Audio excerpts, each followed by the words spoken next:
नमस्कार, JSB news में आपका स्वागत है। रुक करते हैं खास खबर के साथ। गृह मंत्री नरोत्तम मिश्रा का बयान। राजा पटेरिया की गिरफ्तारी पर आज सुबह 6 बजे हत्या से राजा पटेरिया को गिरफ्तार किया गया। पवई की कोर्ट में पेश किया जाएगा। जो धाराएं भी बढ़ाई गई हैं। सोनिया, राहुल, मल्लिकार्जुन खड़गे इस मामले में मौन है। कमलनाथ ने कंडीशनल खेद व्यक्त किया है। कमलनाथ को पार्टी से निकालने की बात करनी चाहिए थी।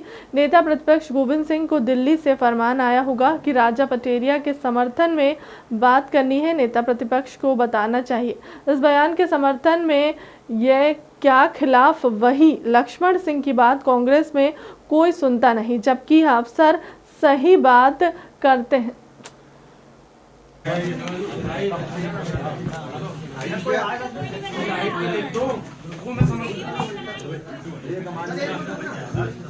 पिछले 24 घंटे में कोरोना के कोई भी प्रकरण पिछले 24 घंटे में नहीं आया है।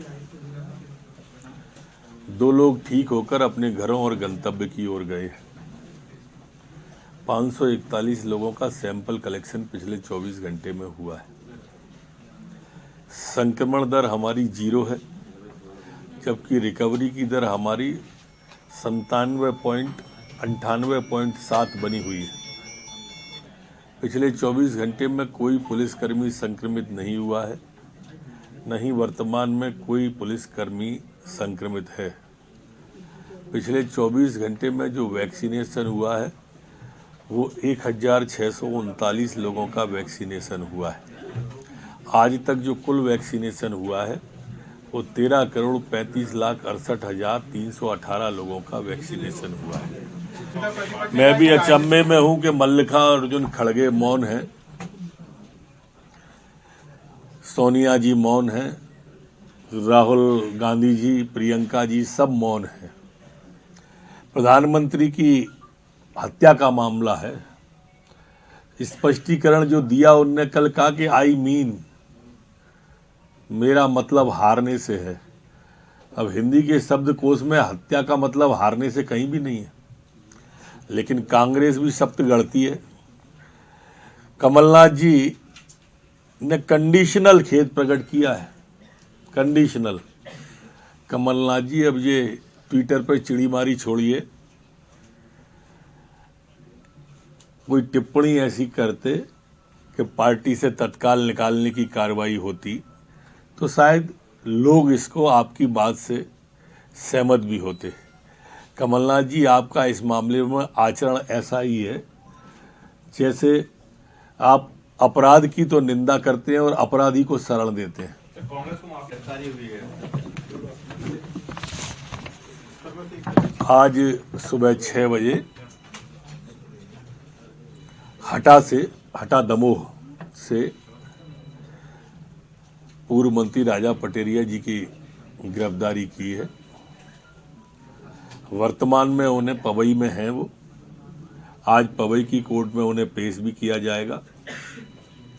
जो पूर्व में उन पर धारा लगी थी उसमें 2 धारा 115 और 117 ये वो धारा हैं जिसमें जनता को ऐसे कार्य के लिए उत्प्रेरित करना जो मृत्यु या आजीवन कारावास या उस तरह के जीवन पर खतरा लोगों के होता है, उसके लिए प्रेरित करने वाली ये 2 धाराएं उन पर और बढ़ाई गई हैं। सर, कांग्रेस का कोई स्टैंड नजर नहीं आया। हो रही है मोहम्मद पैगंबर पर, जिसमें एक क्लॉज डाला गया है कि गैर मुस्लिम भी जो है उसमें भाग ले सकते हैं। तो एक धर्मांतरण का एक नया तरीका कह सकते हैं।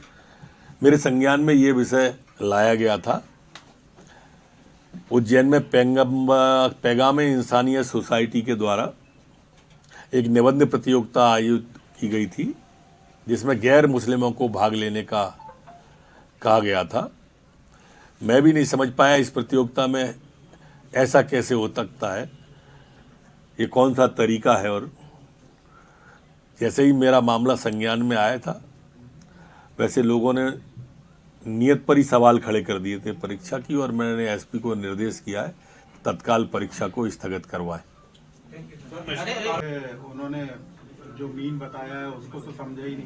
नेता प्रतिपक्ष पहले मीन का मतलब तो समझाएं। हत्या के मीन का मतलब हारना कैसे होता है ये तो बताएं। नेता प्रतिपक्ष का समर्थन नहीं है, नेता प्रतिपक्ष को दिल्ली से आया होगा ये बात कहने के लिए, गांधी परिवार का जो इटालियन कांग्रेस है उसने कहा होगा कि आप ऐसा कहो, उसके पक्ष में बयान दो। और नेता प्रतिपक्ष का बयान ये स्पष्ट रूप से कह रहा है कि उन्होंने अपराधी को प्रश्रय देने का काम किया है, अपराधी को सपोर्ट देने का काम किया है। जिस चीज की गोविंद सिंह जी को निंदा करना चाहिए उसमें वो सपोर्ट कर रहे हैं, ये भी निंदनीय कृत्य है। सर उज्जैन में हुक्का बार लाऊं क्या हो गया? सर शाहरुख खान जो है मत्था टेक रहे वैष्णो देवी में, आमिर खान पूजा कर रहे हैं फिल्म सक्सेस के लिए, ये किस तरह का बदलाव? समाज अब जागृत हो गया है, ये बात इन सबको भी अगर समझ में आ गई है तो अच्छा है। सबको अपनी अपनी आस्था के अनुसार पूजा अर्चना करने का अधिकार है, जिसकी आस्था जिसमें है वो उसकी पूजा करे, लेकिन किसी की भावना को आहत न करें, इतनी सी बात है। जहाँ तक आपका सवाल, अभी तक हुक्का बार को परिभाषित ही नहीं किया गया था, गृह विभाग के द्वारा इसे परिभाषित और प्रतिबंधित करने की कार्रवाई अभी तक नहीं थी, वो की गई है। इसमें अब सजा का प्रावधान 1 वर्ष से 3 वर्ष का गृह विभाग ने प्रस्तावित किया है, जो कैबिनेट को जाएगा, और जो 50,000 का जुर्माना है उससे 50,000 से 1 लाख तक का करने का प्रावधान किया गया है। धारा 27 का धारा 4 का के अधीन अपराधों को संज्ञेय श्रेणी पुलिस हस्तक्षेप योग्य अपराध बनाने का प्रस्ताव दिया गया है।